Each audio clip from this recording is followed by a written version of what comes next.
Hello दोस्तों, आज हम पढ़ेंगे क्लास 10th का चैप्टर फर्स्ट। ये है इंट्रोडक्शन का वीडियो। आज के वीडियो में हम चर्चा करेंगे कि वास्तविक संख्याएं किसे कहते हैं। आइए सीखते हैं। सबसे पहले आपको अगर वास्तविक संख्याओं का परिचय लेना है, वास्तविक संख्याओं के बारे में समझना है, तो सबसे पहले आपको समझना पड़ेगा कि संख्याएं कौन सी होती हैं, कौन कौन सी संख्याएं होती हैं।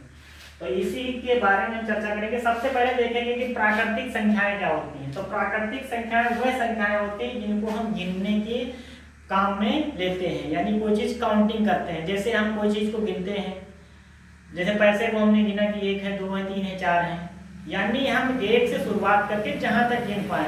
तो प्राकृतिक संख्याओं को हम क्या काउंटिंग नंबर भी कहते हैं, ठीक है। यानी वह संख्याएं जो 1 से शुरू होके और अंत तक जाएं, उसको क्या कहेंगे हम? प्राकृतिक संख्याएं। यानी कि ये नेचुरल नंबर का n ले लिया, 1 से लेके 1, 2, 3, 4, 5, 6, यानी जहां तक हम पहुंच जाएंगे इनफाइनाइट अनंत तक। ऐसी संख्याएं जो 1 से शुरू होके और अनंत तक जाती हैं, उन्हें हम प्राकृतिक संख्याएं कहते हैं। आप अगर आपसे कोई पूछ ले कि सबसे बड़ी प्राकृतिक संख्या क्या है, तो सबके लिए अलग अलग हो सकती है। यानी प्राकृतिक संख्याएं क्या है? अनिश्चित हैं, यानी इनफाइनाइट है, अपरिमित है। जो हमारे लिए 10 लाख बड़ा है, किसी के लिए 1 करोड़ बड़ा है, ठीक है। तो इस प्रकार से हम बहुत बड़ी संख्या जो है हमारी, कहें कि कोई बताओ अनंत यानी इनफाइनाइट का मान कितना है, तो मान सबके लिए अलग अलग हो सकता है, यानी ये अनिश्चित है, असीमित तक है। फिर इसके बाद अब हमारे पास 1 से लेके और यानी क्या है, हजारों नंबर थे, लेकिन उसमें जीरो नहीं था। तो जब 6वीं शताब्दी में जीरो की खोज हुई, तब जो है इसी नंबर में प्राकृतिक संख्याएं में हमने क्या कर लिया? जीरो को ऐड कर लिया। यानी हमारे पास कुछ कमी थी, उसको हमने शामिल कर लिया, तो वो बन गया हमारा होल नंबर। होल नंबर यानी W से रिप्रेजेंट करते हैं, तो क्या हो जाएगा? जहां से 0, 1, 2, 3, 4 और 5, 6, यानी ये इनफाइनाइट तक ली जा रही है। अब हमने बस बात फर्क क्या है, प्राकृतिक में और पूर्ण संख्याओं में अंतर केवल ही इतना है कि ये 1 से शुरू होकर अनंत तक जाती है और ये 0 से शुरू होकर अनंत तक जाती है, यानी इसमें खाली हमने 0 को ऐड कर लिया। तो अगर आप यहाँ गौर करें तो ये इतनी सारी जो है ये हमारी प्राकृतिक संख्याएं ही तो हैं। तो क्वेश्चन घुमा के पूछेगा कि ये हमारी बताओ सारी पूर्ण संख्याएं जो है वो क्या प्राकृतिक संख्याएं होती हैं? तो नहीं। यानी सारी प्राकृतिक संख्याएं पूर्ण संख्याएं होती हैं, लेकिन सारी पूर्ण संख्याएं तो प्राकृतिक संख्याएं पूर्ण संख्या नहीं, क्योंकि इसमें जीरो भी शामिल है। तो इसलिए जब जीरो को शामिल कर लेते हैं, अनंत तक लिखते हैं, तो ये हमारी क्या बन जाती है? पूर्ण संख्या। ये संख्याएं पूर्ण है। पहले हमें 10 लिखना होता था, तो हम इस तरीके से 10 लिखते थे। जब हमें जीरो का पता चल गया तो इस तरीके लिखते हैं, और 100 को ऐसे लिख दिया, 1000 को ऐसे लिख दिया। जब जीरो आ गया तब हम उसको अच्छे तरीके से नंबरों को लिखना सीख गए, इसलिए हम क्या कहते हैं? ये अब संख्याएं पूर्ण हो गई, ठीक है।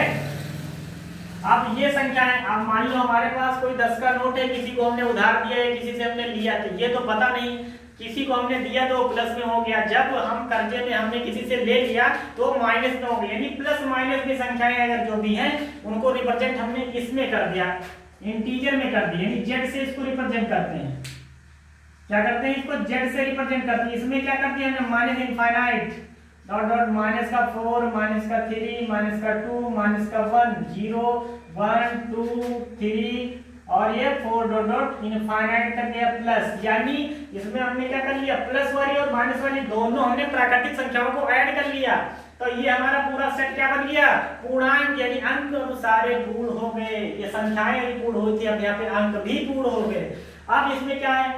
इसी चैप्टर में हम पढ़ेंगे परमेय संख्या क्या होती है। तो परमेय संख्या को हम क्या कहते हैं? क्यू से करते हैं।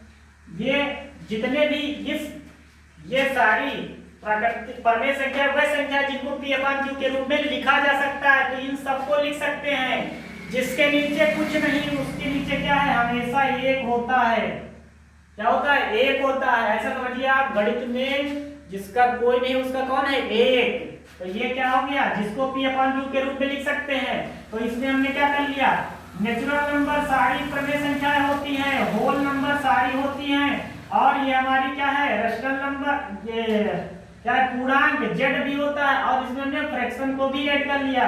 यानी 3/2, 5/7, 13/14, इस तरीके से जो भी फ्रैक्शन है, यानी जब हम क्या करते हैं इंटीजर में, यानी इंटीजर में पूर्णांक में हम क्या करते हैं फ्रैक्शन को भी ऐड कर लेते हैं, वो हमारी परमेय संख्या बन जाती है।